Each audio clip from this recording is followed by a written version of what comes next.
Hey, what's up YouTube? This is Caraddict. I'm finally getting the car lowered, getting all the stuff put on. I got the sway bar done last night and the rear suspension done last night. I've got the front passenger side done, and I did the rear without looking at anything. Then I did the front, and I just could have sworn I remembered somebody just taking the one pinch bolt out and being able to drop the lower arm and everything right off of the strut and get it out like that, and it just was not working for me. So I ended up watching a video to see how that was done, and that's kind of how they did it. I don't like really having to put that much force on everything, get myself stuffed in the wheel well, so I went a different way. I also saw the way they did the rear though, and I'm not sure why they put so much time into it. So I'm going to show you the front driver's side real quick, and then after I get the driver's side done, I'm going to put the rear end of the car in the air just so I can show you the easy way to get it done in the rear. The rear is probably the easiest time you're ever going to have lowering a car in this thing. It's ridiculous how simple it is. If you're cheap like me and you end up using Godspeed springs, just a couple things to note. The rear, at least on mine, double check, because my rear springs, you got to put them on with the labels upside down. They spin on to the rubber, there's like a little rubber foot that goes on the top and bottom of the springs. And if you take the spring and try to put it on with the spring like upright, with the label facing the right way like you'd want it to be, you actually, one of them spirals on, and you got to press really hard to jam the rubber part into the spring, and the other part sits a little floppy. Because, let me find a stock spring. Alright, so we got the rear factory spring sitting here, and you could probably already tell just by looking the different diameter, but in case it doesn't come across that good on camera, we'll go from the end of the coil across. So that's 60.89, and you can already tell much bigger. 60.89, 68.5. So you can tell there is a top and a bottom, and the Godspeeds are labeled upside down. The other thing they did wrong is, let's go check out the front springs. So there's the name, which was able to be upright. There it is again, but here's the part number. If it focuses, ends in FR, and the other one's FL. So you'd think front right and front left. Well, my front right side is done, but I'm still holding on the front right spring, and I'll show you why. Alright, so there's the factory front right spring, right? There's what Godspeed says is the front right. Well, do you notice the problem?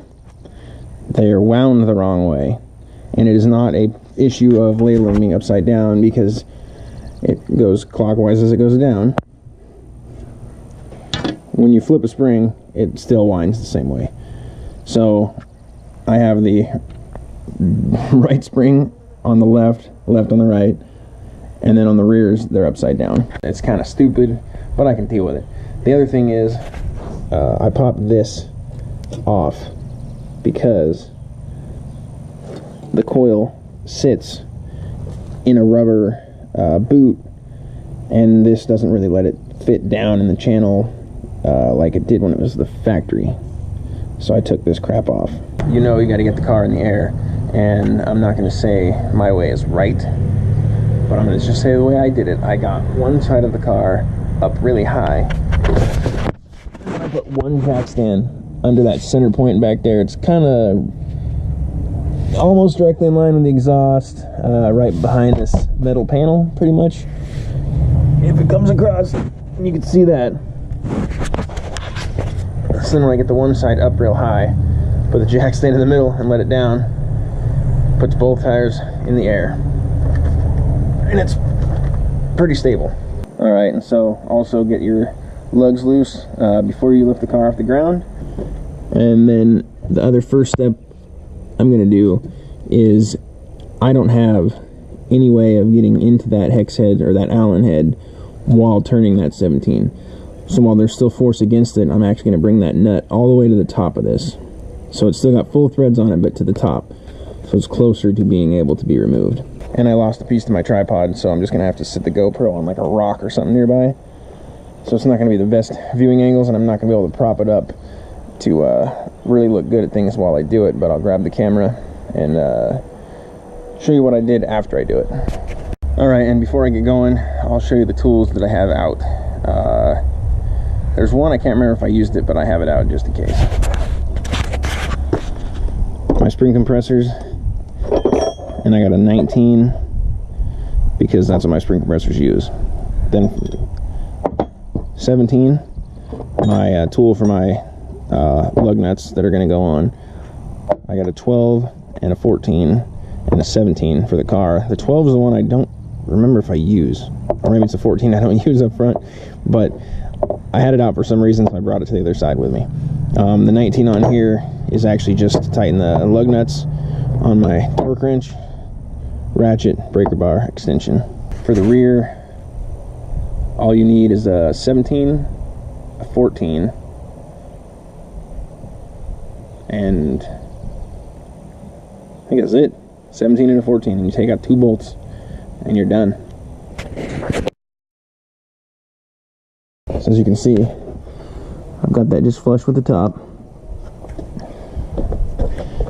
Now down in here, I'm going to pop this rubber grommet with this ABS wire.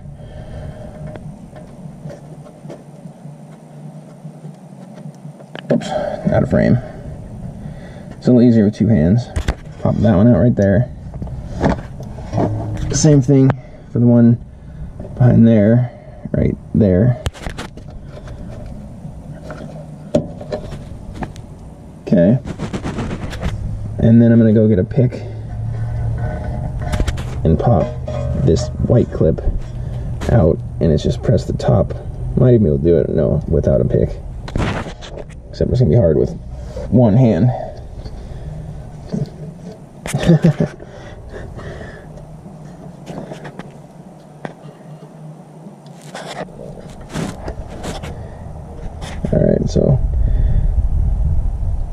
Alright, so if you press the little hook on this side, you can pivot it out a little bit and then press it on that side.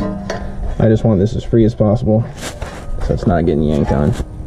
Then I'm going to get a 12 and take the bracket off of the knuckle, or the spindle, that holds the brake line.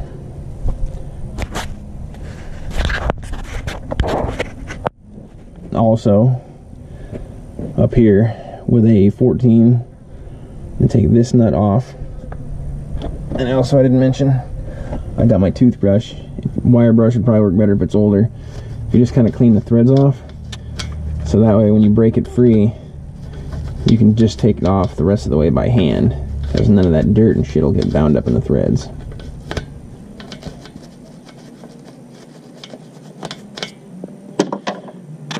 And after I get it loose, I'll just pivot it out of the way forward. Alright, so now I got that free, which that's where the 12 was, and that's where the 14 was, so I did need both. And then I'll just get this sway bar link out of the way.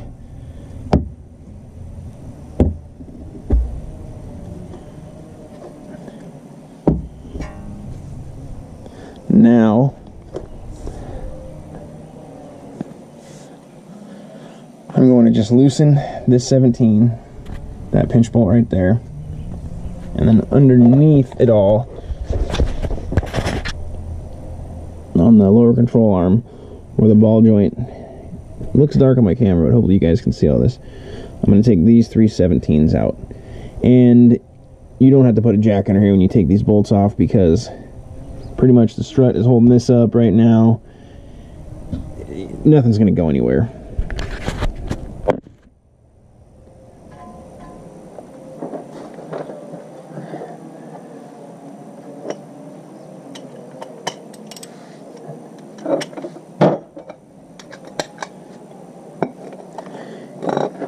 Even after you loosen that pinch bolt, if you don't take it out, the strut can't fall out of that. It can drop a 1/4 inch or so, maybe, but I don't think it comes out. Pretty sure there's a groove.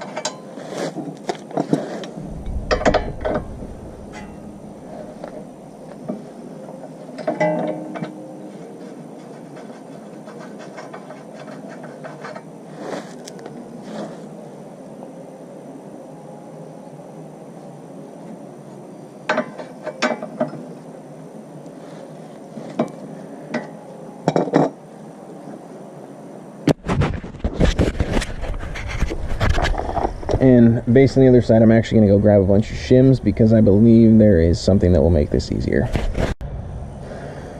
Alright, so this lower control arm, it does have a point that will hit right there and not let you go down any further.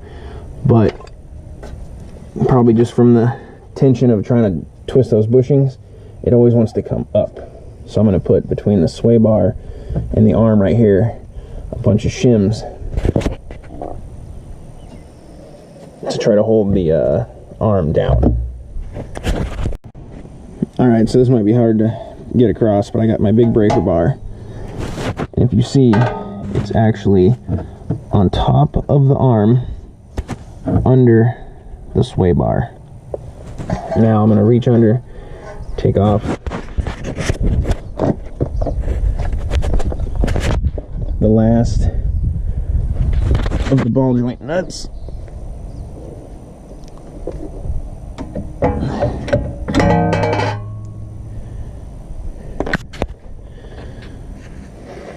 So after I got that breaker bar in there to pry, I'll take the last of the ball joint nuts off.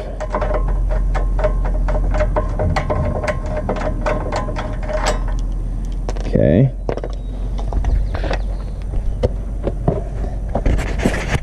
Now I can pry down and actually push. You can see the control arm down and get the ball joint out of there. And then I'm also, as I push it down, I'm going to build up a set of shims in there that'll hold it down. Like that. And just so you know, you're probably worried about yourself anyways, but when you have all this tension prying this and you got your fingers right around all these points, just make sure you're not putting your fingers somewhere where if the pry bar would slip, you're smashing your finger in between a sway bar and an A-arm or something like that. I mean, that point, there's not enough pressure to really hurt you bad, but it'll sting. And just saying that, I'll embarrass myself real quick. Last night on the back, I had a 17 because I was putting back on a bolt that I didn't need to take off on the bottom of the shock. So I'm pushing it down to tighten it, and you can't see the head. I thought I had the wrench on it all the way. And so with my left hand pushing the wrench down, I got my right hand on the shock, pulling it against the wrench, just to kind of try to keep it from pulling the knuckle down and everything. And then the way that I was pushing really hard and pulling, well, the wrench slipped and I just fingertips stabbed it straight into the ground and smashed the bridge of my nose right into the fender. Like right on the edge too. So if there's like a red mark or a bruise anywhere around here, it's from bashing in right here on the back end. Always make sure the wrench is all the way on the bolt of the nut before you really start cranking down on it. Oh, I know that too, and I still do something stupid every now and then. Let's get back to this. Alright, so now that I got the ball joint free of the arm and the A-arm held out of the way, I'm going to go turn the wheel to the right since I'm on the left, because I want to bring the tie rod out and turn the whole thing this way just to get this out a little bit more for myself. Alright, I got the wheel turned like I want. Now I'm going to loosen all these 14s and take 2 of them out and just leave 1. Alright, so with 2 off, 1, just a few, don't have like a half a thread because it'll still just rip it and mess the threads up and everything. Leave it like maybe 2 turns. Alright, so I'll get back under here. And now I am going to go get a small jack just to grab like the outside of the rotor. Just because I don't want to let everything fall and yank on this ABS wire. Alright, so I got this little guy right here that used to actually be what I did everything with, but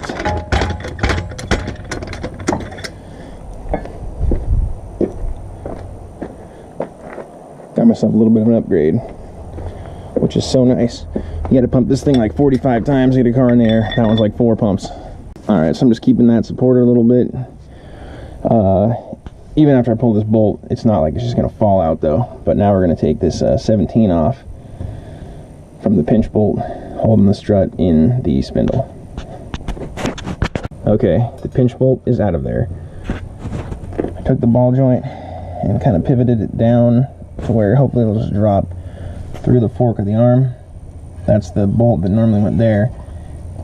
And so it was up like that. If you push it down, it should be able to clear. And I'm going to try to get rid of this jack, grab this whole piece, and drop it to get the strut out.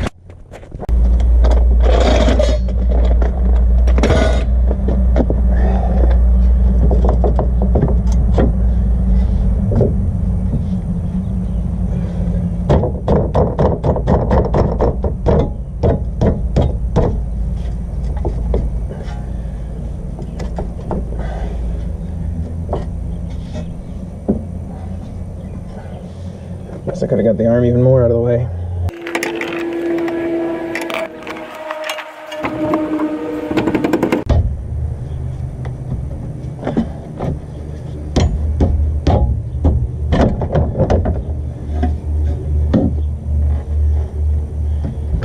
So now that it's free, is really when I'm going to put the jack under there.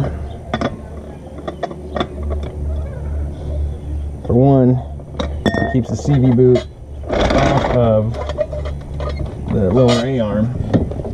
So see, if you don't support it, somehow when it's all taken apart, this CV boot right here will be just jammed into this bracket. Now obviously, just have to hold the bottom of the strut with one hand, other hand up here to get this off. And drop it right out. And then here's the trick I have for that nut, because like I said, I don't have a hollow socket. You need like one of those Husky pass-throughs or whatever the hell they're called, so that you can have the socket on the outside, or the ratchet on the outside of the socket, and get something through. Since I don't, I can't hold that still to turn it, so I need to turn it while the spring is still putting pressure on this top hat. But you don't want to do that and have the whole thing just ping, fly apart and everything hit you in the face. So put a spring compressor on the springs just until they come loose to where there's no more tension against that, and then back them off a little bit and just back it off enough to where there's tension on that so you can take that nut off, but not enough tension to where it's going to fly off. Alright, so I got a spring compressor on both sides cranked down. It does take still a pretty good amount of compression before you're where you want to be, but you can tell when this gets easier to turn, then start loosening that nut. And if you get a couple turns and you feel a pop, it's still pushing up to it. So stop, crank these down a little bit more.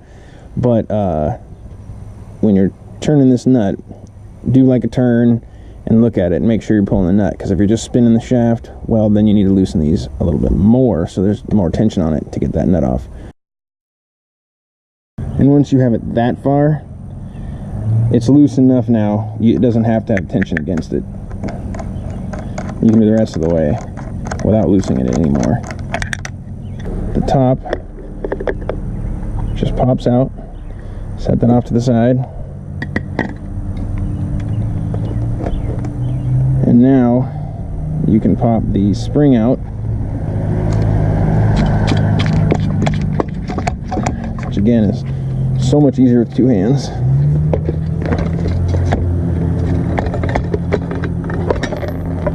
So you're also popping this boot off of these little clips that hold it down, and the spring's popping out. All right, then I wipe out this area a little bit, just make sure there's no rocks in there where this piece sits, and then just knock any loose dirt out of it, and then set it back where it goes. And obviously there's like a channel there that lines up with that piece. There's little pins that line up with the holes, so just put it back in the way it was, pop it down in, and you're done with that for a while. Just take the spring compressors off, and to get this top part off, it unscrews a little bit, pops out, and the spring spirals right out of there. Okay. Take the new spring, set it in there, you spiral it right in the hole, and there is actually a point where it reaches and stops. Okay. Now, all this grease up here has a bunch of dirt in it now. Not a bunch, but it's got some, and there's a bunch of dirt on the outside, so I wipe it all off. Okay, I got that nice and clean. Same thing under here. Honda, for all I know, sells something specific for this. In my drawer I have wheel bearing grease and white lithium grease, so I assume this would be better than the wheel bearing grease for this. So I just put a thin layer.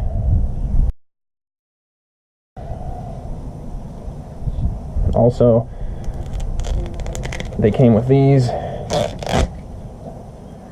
but I don't know why, because it sits in a rubber foot already, so I don't really need to worry about any kind of a isolation thing for vibration or noise or whatever the hell that would be for. Then you get your shock.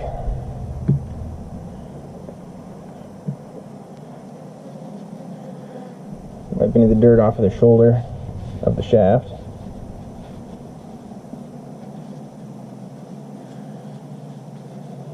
Wipe the shaft down a little. Put the spring on. And the same thing, if you can see, there's actually a spot where the spring fits right into.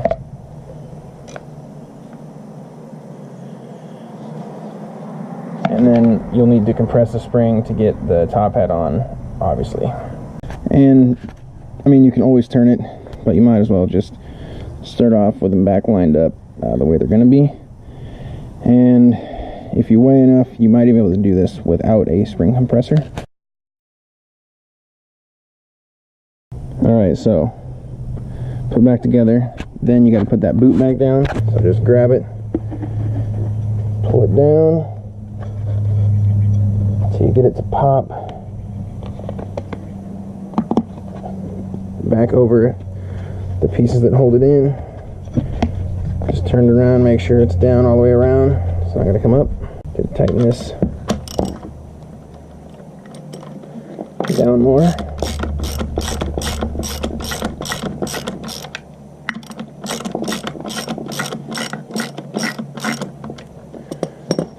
So that's as tight as it lets me get it before it's in the car. Doing it without a compressor, putting them on, that's going to be affected also probably by what spring you use, the length of it when it's not compressed at all, the spring rate, blah blah blah. So maybe you won't be able to do it with your spring. The last Honda I've lowered though, stock spring needed the compressor. The aftermarket spring did not at all, but I was actually slamming the car, so uncompressed, the spring wasn't even really long enough to fit. It had like an 1/8 inch of play when it was at full droop on the car with the spring in there. That thing was low. Alright, so now we'll throw this back up, get one bolt in, align the bottom. Alright, so I mentioned it before, there's a groove back here.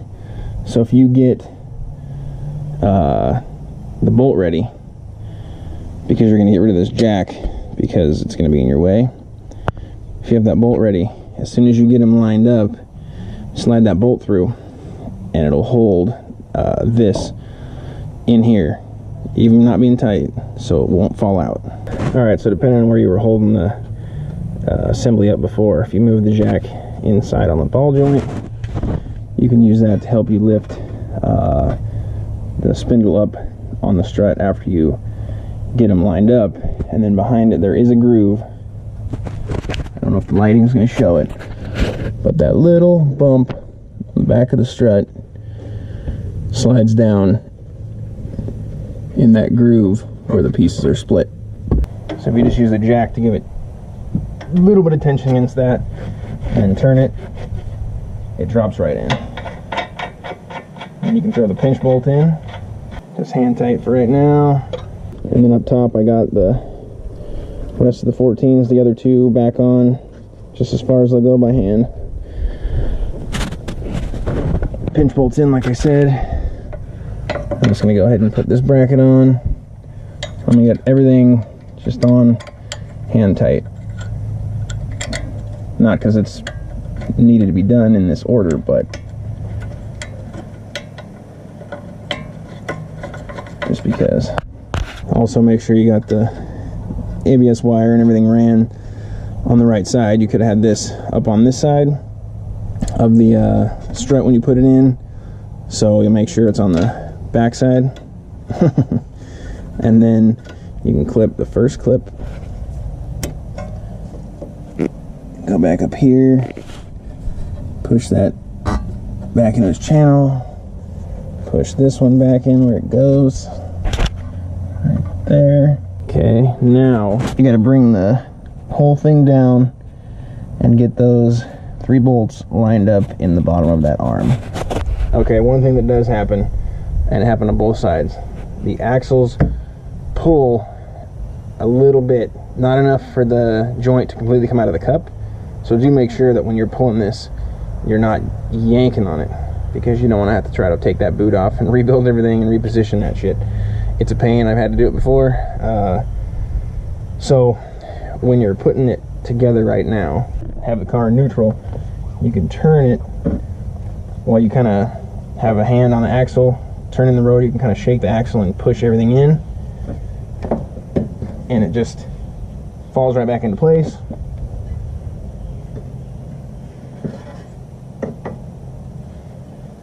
Now, same way you added those shims, you pry down, get rid of them, and then make sure you line those bolts up on the ball joint with the arm as you're coming up with it, and put it back on. Okay, I got the ball joint tight. Now let's crank down the bracket for the brakes. Throw this under that ball joint one more time.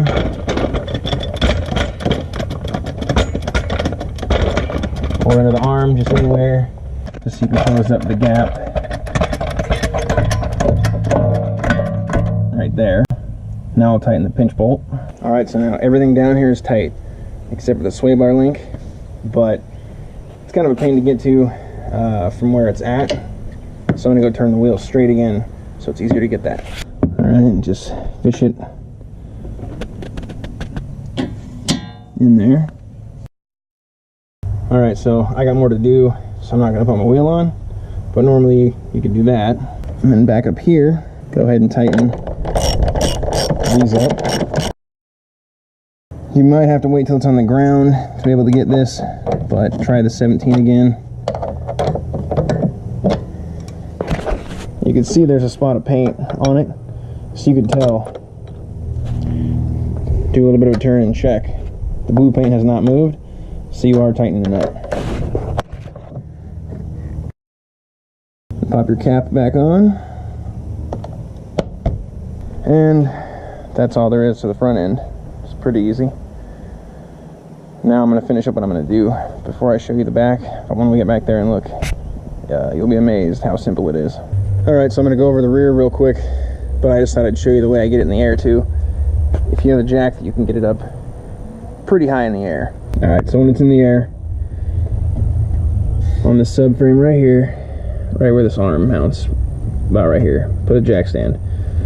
Lower the car. It's actually going to pick that side up, and then you can put a jack over there. You just got to get it up another inch or so and put the jack stand on that side of the subframe, because it doesn't get the car way up in the air. The tire still's on the ground, but the car is mainly in the air. Anyways, when you're under here though, to lower the car in the back, you do not need to take this shock off. You do not need to loosen it from the top, obviously, if you're not taking it off. If you're doing the coilovers, well then yes. But if you're just doing springs, all you do, get both tires in the air, and then so that way they're both just sagging. There is no tension on the sway bar end links. Take these 12s out, that one and this one, so the end links are free. Then take out this 17 right there.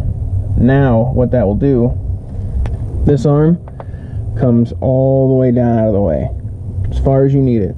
So there is no getting in there trying to push everything down and yank the spring out and then try to fit the rubber back on it as you try to jam it back in there, trying to squeeze everything together. You just put the shock in, put the jack under this point right here, lift the arm back up to where you need it to go to bolt back onto this knuckle. You might need to grab the shock and pull it outboard a little bit, because you need to pull the whole assembly out, because for whatever reason when you bring the arm up, the holes are so close, but they're like maybe 1/2 to 1 millimeter off where this whole piece is kind of inboard. So you just got to pull it out and the bolt will slide right through. Tighten it up, then use the jack again to position the arm wherever you need to get this bolt in. Tighten it up and you're done. Lowering this car is so easy in the back, it's ridiculous.